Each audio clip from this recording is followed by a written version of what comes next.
Vous pensez bien connaître la Bible? La plupart des gens, oui. Ils ont grandi avec, l'ont apprise à l'école du dimanche, l'emportaient à l'église et en ont peut-être même mémorisé des passages. Et si vous leur demandiez, y a-t-il quelque chose qui manque à votre Bible? Ils riraient, sans doute. Absent de la parole de Dieu? Mais voici ce que personne ne vous a dit. La Bible qui se trouve sur votre étagère, celle en laquelle vous avez toujours eu confiance, a été compilée, éditée, filtrée, non pas par Dieu, mais par des comités d'hommes ayant des idées bien précises sur les textes sacrés à inclure et ceux qui devaient être discrètement effacés. Et un livre en particulier, non seulement il a été ignoré, mais il a été enterré. Le livre des Jubilés. Vous n'en avez probablement jamais entendu parler. Et ce silence total dans la plupart des églises occidentales, est précisément ce dont nous devons parler aujourd'hui. Car il ne s'agit pas d'un texte marginal. Il ne s'agit pas d'une vieille théorie du complot. Ce livre a été considéré comme une écriture par les communautés juives, bien avant que Jésus ne foule cette terre. Un livre cité, étudié et préservé par ceux-là même qui ont conservé les manuscrits de la mer morte dans ces grottes du désert pendant 2000 ans. Alors pourquoi ne le possédez-vous pas? Et qu'avez-vous perdu exactement lorsqu'elle a disparu? Commençons par déconstruire un principe fondamental, une hypothèse incontestée dans la plupart des foyers, des églises et des discussions religieuses. Il n'existe pas une seule Bible. Je ne parle pas des traductions, de la version du roi Jacques, de la NIT ou de l'ESV. Je parle de livres entiers, de pans entiers de l'histoire sacrée qui figurent dans certaines Bibles et qui sont tout simplement absents d'autres. Réfléchissez-y un instant. La Bible protestante compte 66 livres. Ce nombre semble faire consensus, faire autorité, devenir définitif. Mais la Bible catholique en compte 73. La Bible orthodoxe orientale, 78. Et la Bible orthodoxe éthiopienne, l'une des plus anciennes traditions chrétiennes ininterrompues au monde, en contient entre 81 et 88 selon la méthode de comptage. Il ne s'agit pas de versions corrompues, ni de dérivés hérétiques. Ce sont des traditions légitimes, anciennes et précieusement conservées, chacune proposant une interprétation légèrement différente du contenu de la parole de Dieu. Voici ce qui est remarquable. Malgré ces différences marginales, les textes fondamentaux font preuve d'une cohérence étonnante. Sur des milliers de manuscrits couvrant des siècles, les spécialistes de la Bible ont constaté des taux de concordance supérieurs à 95%. La variation dont nous parlons n'est pas le chaos. Il s'agit d'un débat marginal au sein d'une bibliothèque par ailleurs remarquablement stable. Mais ces marges ont leur importance, car au cœur du canon éthiopien, discrètement et sans complexe, se trouve le livre des Jubilés, non pas comme un supplément, ni comme une note de bas de page, mais comme une écriture à part entière. La véritable question n'est donc pas de savoir si le livre des Jubilés a sa place dans la Bible. La question était plutôt « Quelle Bible lisez-vous? Et qui a décidé de son contenu ?» Pour comprendre le livre des Jubilés, il faut d'abord se tourner vers l'Afrique. L'Éthiopie n'était pas la première destination qui vient à l'esprit des chrétiens occidentaux lorsqu'ils s'interrogent sur l'histoire biblique, mais c'est sans doute celle qu'ils devraient privilégier. Car pendant que Rome débattait des canons et que les réformateurs protestants s'efforçaient de les réduire, l'Église orthodoxe éthiopienne accomplissait discrètement une œuvre remarquable. Il conservait tout. L'Église orthodoxe éthiopienne fait remonter ses racines au IVe siècle, soit plus de 1000 ans avant la plupart des confessions occidentales. Leur langue, le gaès, est une ancienne langue sémitique si proche de l'hébreu biblique que les érudits décrivent sa lecture comme l'écho des Écritures originelles. Ce n'est pas seulement la prononciation qui donne l'impression d'entendre les Écritures, c'est l'impression qu'elles donnent. Et dans cette tradition, le livre des Jubilés n'a jamais été débattu, jamais soumis au vote, jamais retiré. Il a toujours été là, tout simplement. Tandis que le reste du monde chrétien s'interrogeait sur la dangerosité ou la légitimité du livre des Jubilés, les chrétiens éthiopiens le lisaient à haute voix à l'Église, au même titre que la Genèse. Pour eux, la question de savoir si le livre des Jubilés a sa place dans la Bible n'a aucun sens. C'est comme se demander si l'oxygène a sa place dans l'air. Cette question présuppose une suppression qui, pour eux, n'a jamais eu lieu. Cette continuité est importante car elle nous apprend quelque chose. L'exclusion du livre des Jubilés des Bibles occidentales n'était ni inévitable ni universelle. C'était un choix fait par des personnes spécifiques, dans des contextes politiques et religieux spécifiques, et pour des raisons spécifiques. Et ces raisons n'avaient rien à voir avec l'ancienneté ou la signification spirituelle du livre. L'Église éthiopienne n'a pas ajouté le livre des Jubilés à la Bible. Elle n'a jamais permis qu'on le supprime. En 1947, un jeune berger bédouin jeta une pierre dans une grotte près de la mer Morte et entendit un bruit de fracas. Ce son s'est avéré être l'une des découvertes archéologiques les plus importantes de l'histoire de l'humanité. Ce sur quoi il était tombé était une ancienne bibliothèque, les manuscrits de la mer Morte, cachés par une secte juive appelée les Essens dans les falaises calcaires près de Qumran, conservés pendant 2 millénaires dans des jarres en argile scellée. Lorsque les chercheurs ont commencé à cataloguer leurs découvertes, la liste était extraordinaire. Isaïe, la Genèse, les psaumes, des livres de la Torah, des textes apocryphes comme Tobit et l'épître de Jérémie, des fragments qui ont repoussé nos connaissances sur les manuscrits bibliques de 1000 ans. Et parmi eux, recopier et recopier sans cesse le livre des Jubilés. Pas un seul exemplaire, pas deux. Au moins 15 fragments de manuscrits du livre des Jubilés ont été retrouvés dans ces grottes. Pour mettre les choses en perspective, les chercheurs ont trouvé plus d'exemplaires du livre des Jubilés que de celui de Jérémie, plus qu'il n'en a trouvé que des proverbes, et plus qu'il n'en a trouvé qu'Ézéchiel. Seuls les psaumes, le Deutéronome, Isaïe, l'Exode et la Genèse étaient plus abondamment représentés. Réfléchissez-y. La communauté la plus soucieuse de préserver les Écritures saintes, celle qui enveloppait ces textes de lin et les scellait dans de l'argile pour les protéger de l'effondrement de la civilisation. Ils recopièrent le livre des Jubilés au même rythme que le Pentateuque. Ce n'était pas pour eux un document marginal et excentrique. C'était fondamental. C'était essentiel. Et la raison devient évidente lorsqu'on comprend le rôle du livre des Jubilés pour les Esséniens. Ce livre ne se contentait pas de relater des histoires humaines de la Genèse. Il imposait un ordre divin au temps lui-même. Il transformait le récit de la création en un calendrier. Il expliquait les sabbats, les cycles des fêtes, les hiérarchies angéliques et les alliances avec une précision mathématique qui leur donnait l'impression de contempler le plan sous-jacent au plan. Ils ne lisaient pas le livre des Jubilés comme un supplément. Ils le considéraient comme un texte fondateur. Alors, si le livre des Jubilés était si central, si largement copié, si ancien, pourquoi n'est-il pas dans votre Bible? Voici la réponse, et elle comporte 4 parties. Premièrement, la fête du Jubilé était trop étroitement liée à un groupe mal intentionné. Les Esséniens, qui appréciaient le plus cette fête, n'étaient pas vraiment appréciés des autorités religieuses. Séparatistes et radicaux du désert, ils appartenaient à une secte qui avait quitté le temple de Jérusalem, le jugeant irrémédiablement corrompu. Lorsque les pharisiens accédèrent au pouvoir et commencèrent à façonner ce qui allait devenir le judaïsme essénien, les textes de prédilection des Esséniens furent stigmatisés. Si la secte que l'on méprisait considérait un livre comme sacré, la solution la plus simple consistait à faire comme s'il n'existait pas. De plus, le calendrier des Jubilés engendra une crise théologique. Jubilé fonctionne selon un calendrier solaire de 364 jours, parfaitement divisible par 7, ce qui donne une année élégante de 52 semaines, où les jours de fête tombent toujours le même jour. C'est beau, c'est précis, il y a un problème. La pratique juive courante utilisait un calendrier lunisolaire, et les deux systèmes ne concordent pas. Si vous suivez le calendrier du livre des Jubilés, votre Pâques tombe un jour différent de celui de vos voisins.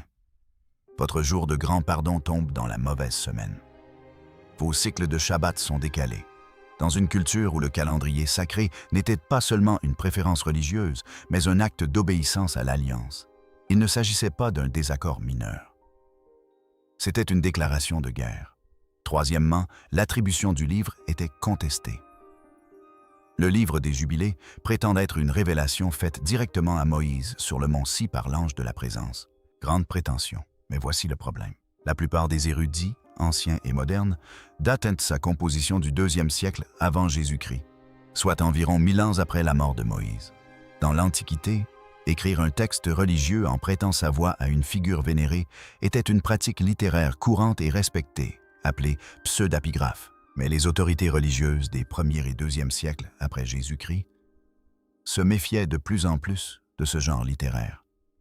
Si l'auteur revendiqué d'un livre ne pouvait pas l'avoir écrit, il était considéré comme un faux. Et personne ne fonde une doctrine sur un faux. Quatrièmement, le silence scella son destin.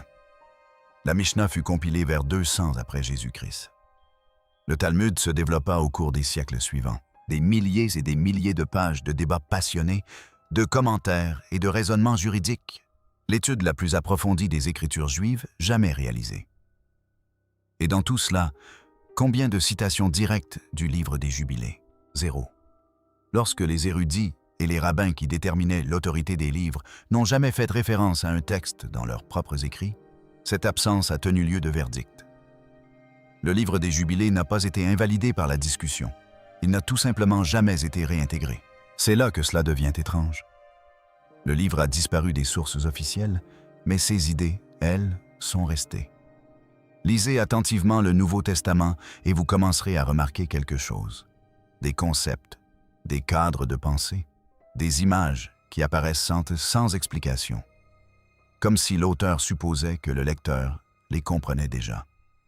Et une fois que vous connaissez le livre des Jubilés, vous réalisez que ces auteurs supposaient effectivement que leurs lecteurs le comprennent, car ces lecteurs vivaient dans un monde imprégné de ce livre. Prenons le passage de Matthieu 12, où Jésus décrit des esprits impurs errant dans des régions arides et sans eau, en quête d'un lieu de repos. C'est l'une des images les plus saisissantes des évangiles. Mais d'où vient ce concept? La Genèse ne l'explique pas. La Torah n'en parle pas. L'idée d'esprit maléfique et désincarné errant dans le désert, à la recherche d'un corps à habiter. Ce cadre conceptuel provient du livre des Jubilés, qui enseigne qu'après le déluge, Dieu permet aux esprits des descendants des Néphilim de continuer à parcourir la terre sous l'autorité d'une figure nommée Mastéma, prototype de Satan. Force adverse de tentation et d'accusation. Jésus n'introduisait pas une nouvelle théologie lorsqu'il parlait des esprits errants. Il faisait référence à une vision du monde que son auditoire partageait déjà, une vision du monde que le Jubilé avait contribué à forger. Prenons aussi l'exemple de la controverse sur le sabbat dans Marc, chapitre 2. Lorsque Jésus déclare que le sabbat a été institué pour le bien de l'humanité et non comme un fardeau que les humains sont appelés à servir. Nous citons ce passage comme s'il s'agissait d'une belle leçon de sagesse pastorale. Pourtant, sa portée est bien plus grande que ce que la plupart des gens imaginent. Le livre des Jubilés enseigne que le sabbat n'est pas un commandement inventé au Sinaï. Il était inscrit dans la création avant même que la terre ne soit entièrement formée et observée par les anges. Le sabbat existait déjà avant même que l'œil humain ne s'ouvre. Lorsque Jésus a redéfini le sabbat comme un don plutôt qu'une obligation légale, il ne l'affaiblissait pas. Il lui rendait sa signification originelle, antérieure au Sinaï et profondément ancrée dans le cosmos. Et cette compréhension du sabbat se perpétue dans le livre des Jubilés. Il y a ensuite le livre de l'Apocalypse. Ces images saisissantes de rouleaux ouverts, de registres célestes, de livres où sont consignés les actes de chaque personne et qui seront un jour lus à haute voix devant un tribunal divin. L'apôtre Jean n'a pas inventé cette imagerie. Le livre des Jubilés appelle ces registres les tablettes célestes. Une archive céleste où chaque promesse d'alliance, chaque acte d'obéissance, chaque péché est inscrit à jamais par des scribes angéliques devant le trône de Dieu. Ce ne sont pas des coïncidences, ils portent la marque d'un monde intellectuel partagé. Les auteurs du Nouveau Testament n'empruntaient pas à un livre qu'ils considéraient comme hérétique. Ils puisaient dans un cadre théologique si familier qu'ils n'éprouvaient pas le besoin d'en citer la source. De la même manière qu'un auteur moderne cite Shakespeare sans préciser ce que le barde a écrit autrefois. Le livre a été tronqué. Les idées, elles, ont survécu. Les érudits l'appellent la Petite Genèse. Ce nom est bien réducteur. Le livre des Jubilés est structuré comme une révélation divine. L'ange de la présence narre l'histoire dans son intégralité, de la création à Moïse au Sinaï, en passant par l'Exode. Il couvre le même sujet que la Genèse et les premiers chapitres de l'Exode. Mais il comble toutes les lacunes, répond à toutes les questions restées sans réponse et ajoute une dimension théologique qui donne l'impression que le texte original y a toujours abouti. Les récits, en effet, se transforment sous la plume du livre des Jubilés. Dans la Genèse, Caïn tue Abel et est condamné à errer. L'histoire s'arrête là. Dans le livre des Jubilés, justice est rendue. Caïn finit par mourir sous l'effondrement de la maison qu'il a bâtie. La terre elle-même, souillée du sang d'Abel, refuse d'abriter celui qui l'a versé. Le châtiment n'est pas différé jusqu'à l'éternité. Il s'abat sur nous, sous forme de pierres et de décombres. Dans la Genèse, Abraham est appelé par Dieu et lui obéit. Dans le livre des Jubilés, nous découvrons ce qui a précédé l'appel. Nous voyons Abraham, jeune homme, observer ses voisins adorer le feu et les astres, en percevoir l'absurdité et détruire méthodiquement les idoles sculptées par son propre père. Il devient monothéiste avant même que Dieu ne prononce son nom. L'obéissance décrite dans la Genèse n'était pas le commencement de sa foi, mais l'aboutissement d'une vie entière de rébellion silencieuse contre tout ce que sa culture exigeait de lui. Dans la Genèse, Noé est juste. Dans le livre des Jubilés, il est un gardien de la loi, observant des règles qui, selon le récit biblique principal, ne seraient données qu'avec Moïse. Car dans le livre des Jubilés, la loi n'est pas un événement historique survenu sur une montagne précise un jour précis. La loi est cosmique. Elle est éternelle. Elle est inscrite sur les tablettes célestes avant même la création. Moïse n'a pas reçu de nouvelles instructions. Il a reçu la transcription d'un texte plus ancien que le monde. Et le temps lui-même est réorganisé. Le calendrier des Jubilés mesure l'histoire en période de 49 ans, divisée en semaines de 7 ans. Chaque événement biblique se situe à un endroit précis, d'une manière mathématique, sur ce calendrier divin. La création a ses coordonnées, le déluge a ses coordonnées, l'Exode a ses coordonnées. Rien n'est aléatoire, rien n'est accidentel. L'histoire des Jubilés n'est pas un récit qui se déroule par hasard. C'est une partition écrite avant même que la première note ne soit jouée. Il ne s'agit pas de la Genèse agrémentée de quelques détails supplémentaires. C'est le même récit raconté à un autre niveau, permettant enfin de saisir l'harmonie de l'ensemble. Il en va de même pour le livre des Jubilés dans la Bible. Pour la communauté qui a caché les manuscrits de la Mer Morte, il figurait parmi les textes les plus importants qu'elle possédait. Pour l'Église orthodoxe éthiopienne, il constitue une écriture ininterrompue depuis 16 siècles. Pour les érudits du monde juif primitif, ce livre exerçait une profonde influence, même lorsqu'ils choisissaient de ne pas le citer directement. Quant aux auteurs du Nouveau Testament, ces idées étaient si profondément ancrées dans leur culture qu'ils l'utilisaient sans même s'en rendre compte. Dès lors, la question n'est peut-être pas de savoir s'il a sa place dans la Bible. La question est plutôt, quel impact a la connaissance de son existence sur notre lecture de la Bible? Car le livre des Jubilés ne remet pas en cause nos croyances, il les éclaire. Il soulève les questions que la Bible pose et laisse sans réponse. D'où viennent ces esprits errants? Pourquoi le sabbat a-t-il une telle importance cosmique? Que sont ces récits célestes de l'Apocalypse? Et cela vous donne le vocabulaire pour des choses que vous avez toujours pressenties, mais que vous n'arriviez pas à nommer. Lire le livre des Jubilés ne vous donnera pas une Bible différente, mais une Bible plus perspicace. Le silence qui entoure ce livre dans le christianisme occidental n'est pas la preuve qu'il est dangereux. Il témoigne d'un ensemble de décisions très particulières, prises par des personnes très particulières à une époque très particulière. Des personnes qui avaient leur propre raison de préférer un canon plus restreint et moins de questions embarrassantes. Mais vous n'êtes pas obligé d'adopter leur silence. Le livre est toujours là. Les rouleaux ont été retrouvés. L'Église éthiopienne n'a jamais cessé de le lire. Vous connaissez désormais l'histoire de la façon dont un texte autrefois considéré comme fondamental a été discrètement relégué aux oubliettes. Et pourquoi cette exclusion n'a jamais été aussi durable que l'espéraient ceux qui l'ont orchestrée. Voilà à quoi ressemble une lecture historique sérieuse. Ni une acceptation aveugle, ni un rejet automatique, mais une confrontation honnête avec la réalité historique, avant même que les comités ne se réunissent et que les armes ne soient retirées. Vous êtes déjà arrivé jusqu'ici, ce qui prouve que votre curiosité ne se limite pas à cela. Vous êtes de ceux qui recherchent une vision d'ensemble. Alors, poursuivons. Dans la prochaine vidéo, nous nous pencherons sur le livre d'Hénoch, un texte encore plus ancien et plus controversé qui a influencé de nombreux aspects. De la pensée juive, de l'apocalyptique à la manière dont Jésus a décrit sa propre identité, avant d'être contraint à la clandestinité pendant 1000 ans. Cette histoire nous attend. Partons à sa découverte.